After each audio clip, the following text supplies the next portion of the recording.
नमस्कार, स्वागत है आप सभी का डीडी पॉडकास्ट में। मैं हूं आपके साथ मनीष बाजपेयी। दरअसल ये पॉडकास्ट एक ऐसी जगह से हो रहा है, एक ऐसे समय पर हो रहा है, एक ऐसा वक्त है जो हर सनातनी के लिए गर्व करने का विषय है। विश्व का सबसे बड़ा मानव समागम हो रहा है और इसके नाम न जाने कितने कीर्तिमान दर्ज हैं और न जाने कितने कीर्तिमान भविष्य में दर्ज होंगे। न जाने कितनी सूक्ष्म शक्तियां इस वक्त यहाँ पर उपस्थित हैं, न जाने कितनी देव शक्तियों का आगमन हो रहा है। भौतिक दृष्टिकोण से बात करें तो भी ये बात चरितार्थ होती है और आध्यात्मिक दृष्टिकोण से अगर हम इसका जिक्र करते हैं तो भी ये बात चरितार्थ होती है। और ऐसे वक्त में हमारा ये कर्तव्य बनता है नैतिक रूप से कि इन तमाम दिव्य शक्तियों से, इन तमाम विभूतियों से हम आपका समागम करवाएं, क्योंकि ये संगम है।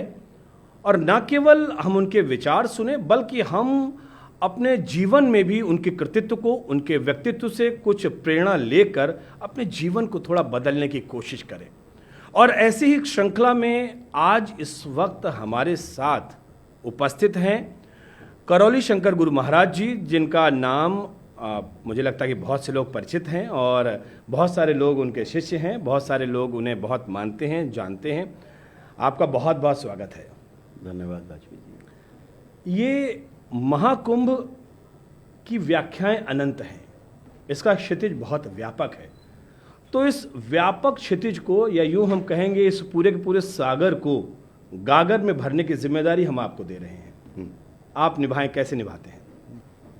बहुत बहुत धन्यवाद आपको कि आपने अपने मंच पर स्थान दिया।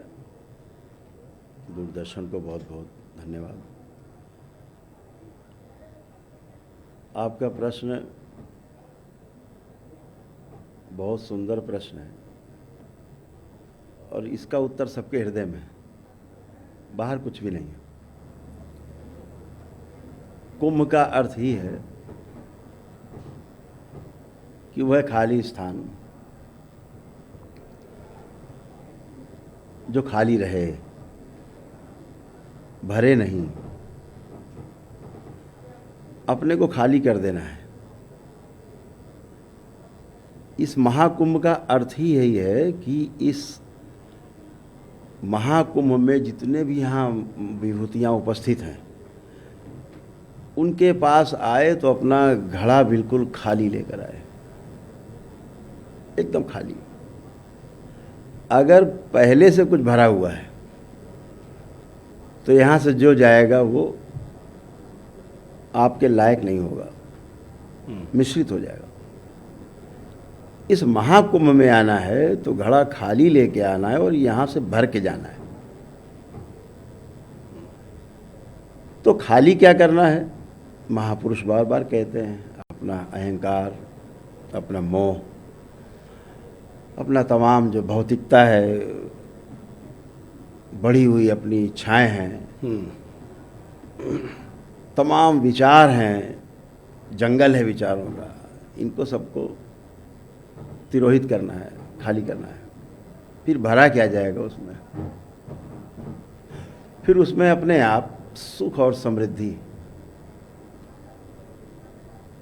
पूरा जीवन उत्सव जी समझ में आएगा। अगर सुख और समृद्धि है तो पूरा जीवन उत्सव में बीतेगा। इसके कई नियतार्थ हैं। पॉडकास्ट चूंकि हम लोग कर रहे हैं और यहाँ बहुत दिल की बातें होती हैं, बहुत ज़्यादा औपचारिकता नहीं होती। यहाँ पर हमारे महान ऋषि और तमाम महान विभूति ये कहते रहे हैं कि यहाँ पर सर्वस्व दान कर देना है। यहाँ पे लोग दान करने की भावना से आते हैं, देने की भावना से आते हैं, लेने की भावना से नहीं आते हैं। तो जो अभी बात आप कह रहे थे उसमें कुछ मुझे थोड़ा सा विरोधाभास नजर आ रहा है। दूसरी चीज, कहीं ना कहीं जो मुझे लगता है वो ये है कि जो हमारे जबान पर है, जो हमारे मुंह में है, वो हमारे हृदय में नहीं है। ठीक बात। ये भी दोनों चीजें हैं। इन दोनों थोड़ा विरोधाभास जो मेरे मन मस्तिष्क में है उसको जरा क्लियर करें, फिर हम लोग आगे बात करते हैं। वाजपेयी जी, दो चीज़ें हैं इस संसार में जिन्हें हम ज्ञान चर्चा में लाते हैं, बात करते हैं आपके साथ। या तो मेरे पास सूचना है, दूसरों के द्वारा आई है, महापुरुषों के द्वारा आई है, हमारे संस्कारों में मेरे परिवार से आई है, अथवा ये मेरे स्वयं के अनुभव से आई है, जिसे हम ज्ञान कहते हैं। तो दो तरह की चीज़ें मेरे पास उपलब्ध हैं, हर व्यक्ति के पास उपलब्ध है। या तो उसके पास सूचना है, इन्फॉर्मेशन है, या उसके पास नॉलेज है, अपना स्वयं का एक्सपीरियंस किया हुआ, अनुभव किया हुआ उसका ज्ञान है। जब हम सूचना से संबंधित बात करते हैं तो निश्चित रूप से वो खोखली होती है। अभी तक के जितने भी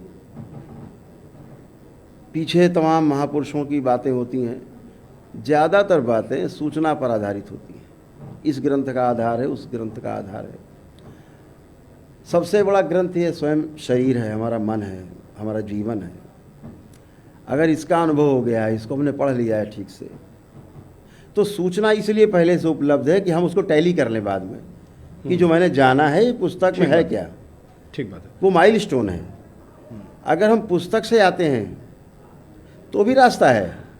बहुत सीधी सीधी सी बात यह है कि महाकुंभ का महात्म्य सीधे सीधे मुझे बताएं 2-3 लाइनों में, मतलब जिसको कहते हैं crux of the whole festival. Mahakumbh का मैंने जैसे आपसे कहा, अनुभव का स्थान है ये अनुभव का महाकुंभ है। सूचना छोड़ करके आनी है। मैंने पहले ही कहा, आपका जो घड़ा भरा हुआ आपको दिख रहा है वो सूचना से भरा हुआ है, उसको उड़ेल लेना है, खाली कर देना है और अनुभव के सागर में गोते लगाना है। ठीक है, इस महाकुंभ में करना क्या है? इस महाकुंभ में अपने को छोड़ देना है, अपनापन छोड़ देना है, जो हमने अपने को मान रखा उसे छोड़ देना है। लेकिन यहाँ तो चारों तरफ अपनाहीपन है। हम जब धर्म के बारे में चर्चा करते हैं तो धर्म को हम व्यवस्था ही कहते हैं। धर्म का अर्थ ही व्यवस्था है, और व्यवस्था को समझ लेना पहले, फिर व्यवस्था को समझ करके व्यवस्था के अनुरूप जीना, इससे सुख निकलेगा। और ये जो सुख होगा ये निरंतर सुख हो सकता है, कंटिन्यू हैप्पीनेस हो सकती है। लेकिन अगर सूचना के आधार पर चलेंगे तो कभी सुख, कभी दुख, कभी दुख, कभी सुख चलेगा। एक चीज़ मुझे ये बताइए, आपने अभी अभी कहा जो कुछ है वो ये है, अभी आपका ये पूरा भाव भंगिमा थी, तो मैं ये मानता हूँ कि मनीष बाजपेयी को अगर कोई सबसे अच्छी तरीके से जानता है तो वो स्वयं मनीष बाजपेयी जानता है। मनीष बाजपेयी की जो समस्या है उसका समाधान स्वयं मनीष बाजपेयी ही करेंगे। बिल्कुल यही है। और मनीष बाजपेयी कितने पुण्य आत्मा है, कितने पापात्मा है, ये भी मनीष बाजपेयी जानते हैं। तो जहां पर समस्या है समाधान तो वहीं पर निहित है। तो ऐसे में हम बाबा, डेरा, गुरु, साष्टांग दंडवत होना, कहाँ चक्कर में पड़े रहते हैं। व्यक्ति को स्वयं को भूल के दूसरे के दरवाजे पर मत्था टेक रहा है और वो स्वयं को भूला बैठा है। अभी आप ही ने कहा, तो वो जो स्वयं की अनुभूति है तो वो तो व्यक्ति को स्वयं करना होगा ना। आपने अपने प्रश्न में उत्तर दे दिया। हाँ, तो वही तो कह रहा हूँ, जहाँ प्रश्न वहाँ समाधान। दरबार कहता है कि जहाँ समाधान है वहीं प्रश्न खड़ा होता है। समाधान पहले से उपलब्ध है, क्योंकि व्यक्ति सुखी रहना ही चाहता है, ये समाधान है। प्रश्न खड़ा होता है कि जी नहीं पा रहा है बाद में वो। इसीलिए गुरु परंपराएं हैं, इसीलिए ऋषि मुनि हैं, इसीलिए वो अनुभव करके बैठे हुए लोग हैं कि आपको रास्ता दिखा सकते हैं सूचना के रूप में। तो मुझे हर व्यक्ति दिखाई देता है कि यह व्यक्ति सुखी रहना चाहता है, ये पागल आदमी स्वस्थ रहना चाहता है, ये बीमार आदमी भी सुखी और स्वस्थ रहना चाहता है। ये उसका संकल्प है। उसका यही संकल्प अगर पूरा हो जाए, ईश्वर के से जुड़ करके, उस महान ऊर्जा से जुड़ करके पूरा हो जाता है संकल्प, उसकी प्रार्थना पूरी हो जाती है। और जैसा आपने कहा कि स्वयं से ज़्यादा कोई नहीं जानता, कोई नहीं जानता, तो उसका संकल्प इसीलिए पूरा होता है स्वयं का किया गया, क्योंकि उसको अपने बारे में पूरा पता है। दूसरा व्यक्ति उसके लिए प्रार्थना करता, कुछ छूट जाता है। आप यहाँ पर आए हैं महाकुंभ में, और महाकुंभ में क्या कार्यक्रम है और महाकुंभ से आप क्या संदेश देना चाहते हैं, और करौली धाम का जो भी आप अपना आपका जो भी दिव्य शक्तियाँ जो भी आप अर्जित करके बैठे हुए हैं उनका क्या संदेश है, और लोगों के यहाँ से कैसे, समाज को आप कैसे यहाँ पे एक मार्गदर्शन देना चाहते हैं। दरबार का अपना अनुसंधान है जी। पिछले अनुसंधान तो अगर सूक्ष्म रूप से कहेंगे तो बहुत लंबा अनुसंधान है, वो हजारों वर्ष का है। लेकिन अगर हम अपने जीवन काल की बात करें तो 40 वर्ष का अनुसंधान है, जो हमें पीछे हमारे परम पूज्य, हमारे पूर्ण गुरु पंडित श्री राधारमण जी मिश्र, हमारे जो परम पूज्य गुरुदेव थे, उनसे प्राप्त हुआ, हमारी गुरु माता से प्राप्त हुआ। उसको हमने आगे बढ़ाया परंपरा में। उस परंपरा में आगे बढ़ाने से अनुसंधान जो हमें पीछे से मिला परंपरा में, वो हमने उसको और आगे बढ़ाया, दरबार ने बढ़ाया, मिल के बढ़ाया।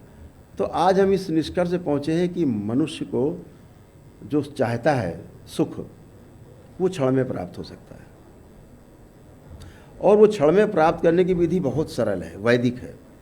कैसे? अगर जो दरबार ने अनुसंधान किया है, एक दिवसीय वैदिक प्रक्रिया का पालन करता है व्यक्ति, अपने परिवार के जिन सदस्यों का संकल्प लेके करता है, वह परिवार के सभी लोग 400 प्रकार के मानसिक और शारीरिक व्याधियों से एक दिन में मुक्ति पाते हैं। और वह वैदिक प्रक्रिया जब हम अपनाते हैं तो हमारे पितरों की मुक्ति होती है। पितरों की मुक्ति के साथ साथ पितृ स्मृतियाँ जो रह जाती हैं, रोग और कष्टों की, उनकी मृत्यु के समय की, वह पितृ स्मृतियाँ भी नष्ट होती हैं। बिना पितृ स्मृतियाँ नष्ट हुए, बिना अपनी स्वयं की स्मृतियाँ पुरानी नष्ट हुई, हम रोगों कष्टों से, समस्याओं से मुक्ति नहीं पा सकते। और ये एक दिन में संभव है। दरबार दिन भर करता है, रोज करता है।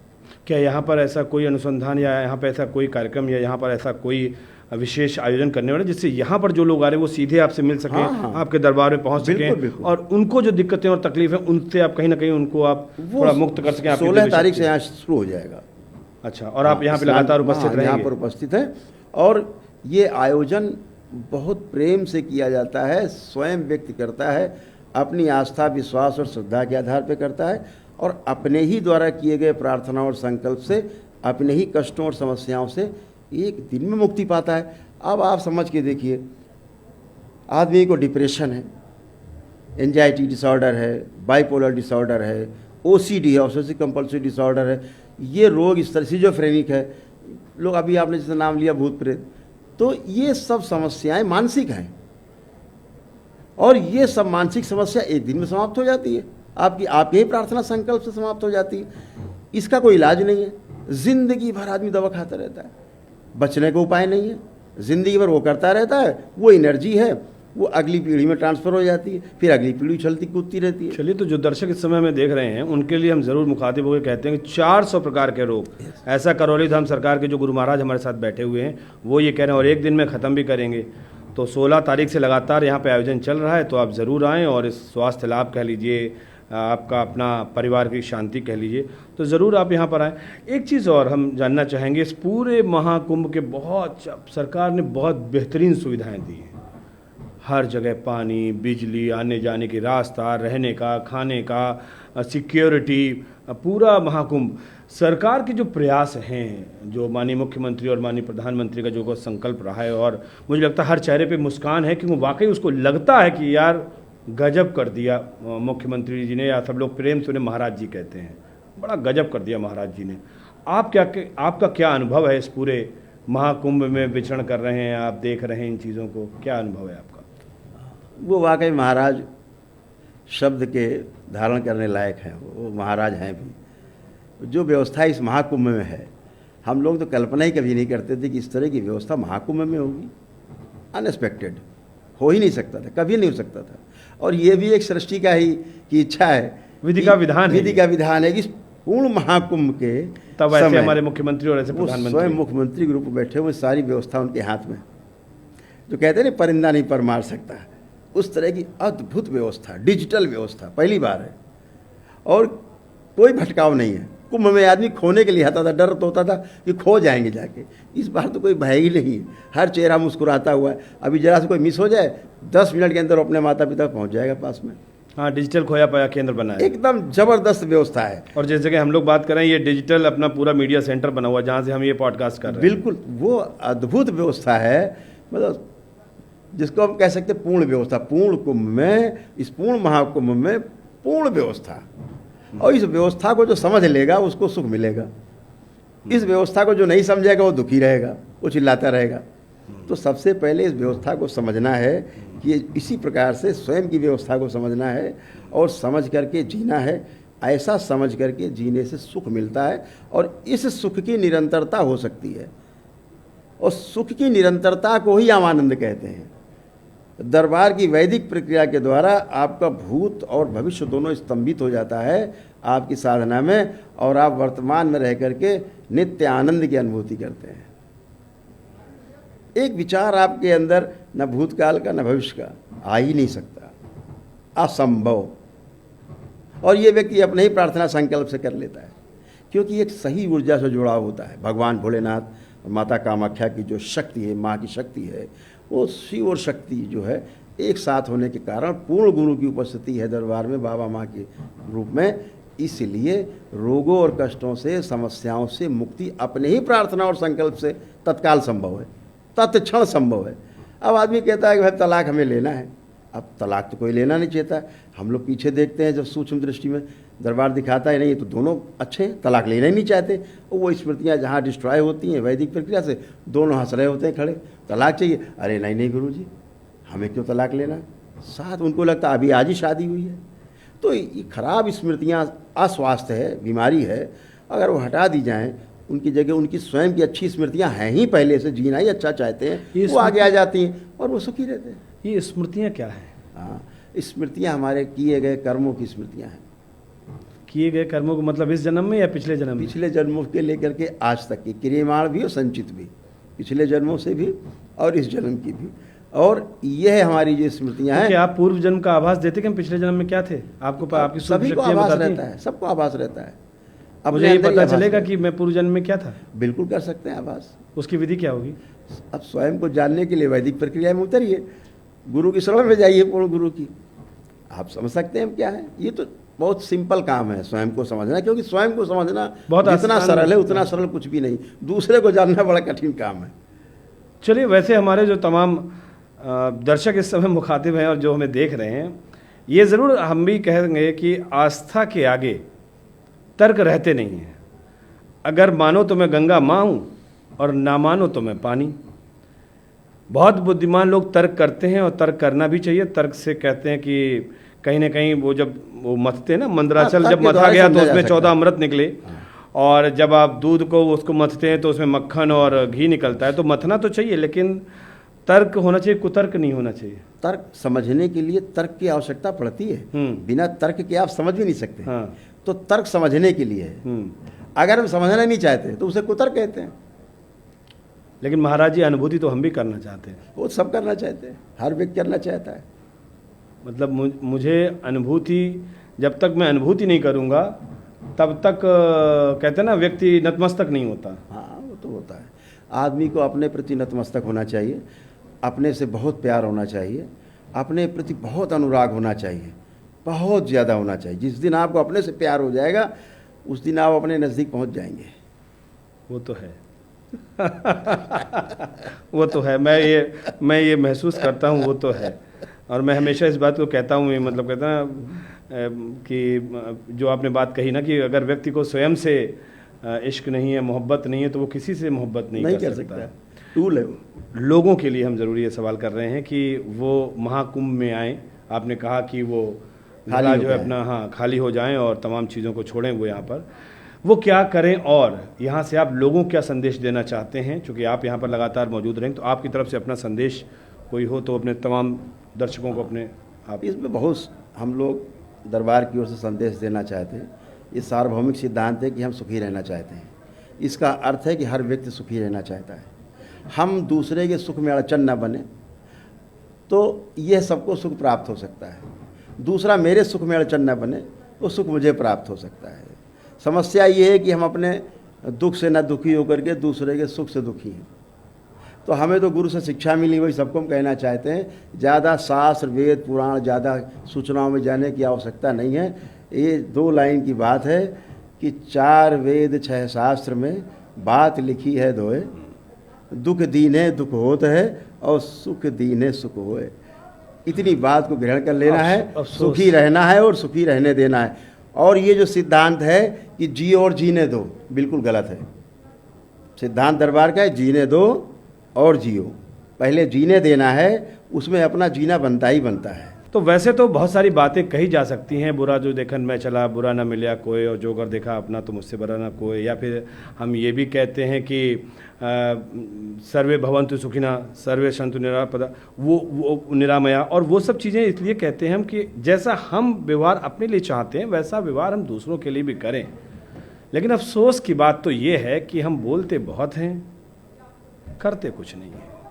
प्रवचन बहुत अच्छा हम देते हैं, व्यक्तित्व अपना जो है उस तरीके से आचरण नहीं ढाल पाते हैं। सोचना इस महाकुंभ में ये है कि हम अपने आचरण को सुधारें, हम अपने आप को मनसः वाचः कर्मणा तीनों तरीके से पवित्र करें और इस महाकुंभ की पुण्य भूमि में आकर अपने समस्त जो मनसः वाचा कर्मणा जिसकी हम बात कर रहे हैं, उनमें जो कहते हैं ना कि जो भी पाप कर्म हैं, जो बुरे थॉट्स हैं, उनको यहाँ पे तिरोहित कर दें और एक अच्छे जीवन की शुरुआत करें।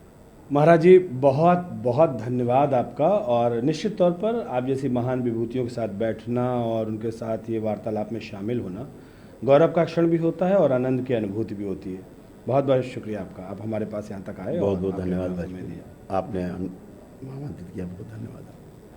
तो चलिए, फिलहाल हम तो यही कहेंगे, इतनी अच्छी व्यवस्थाएं हैं सरकार की तरफ से, इतने सारे प्रयास हैं, हरित कुंभ है, डिजिटल कुंभ है, दिव्य कुंभ है, भव्य कुंभ है, स्वच्छ कुंभ है, सुरक्षित कुंभ है और सुव्यवस्थित कुंभ है। तो कुंभ के इतने सारे प्रतिमान गढ़े गए हैं। आइए तो सही इस कुंभ में, इस महाकुंभ में जब आप आएंगे तो वाकई आपको अपने सनातनी होने पर न केवल गर्व की अनुभूति होगी, बल्कि आप खुद अपने आप को गौरवान्वित महसूस करेंगे कि आप इस महाकुंभ के साक्षी बन रहे हैं और आप आने वाले पीढ़ियों को भी बताएंगे कि हम महाकुंभ 2025 में गए थे। तो फिलहाल आप सभी दर्शकों का बहुत बहुत शुक्रिया।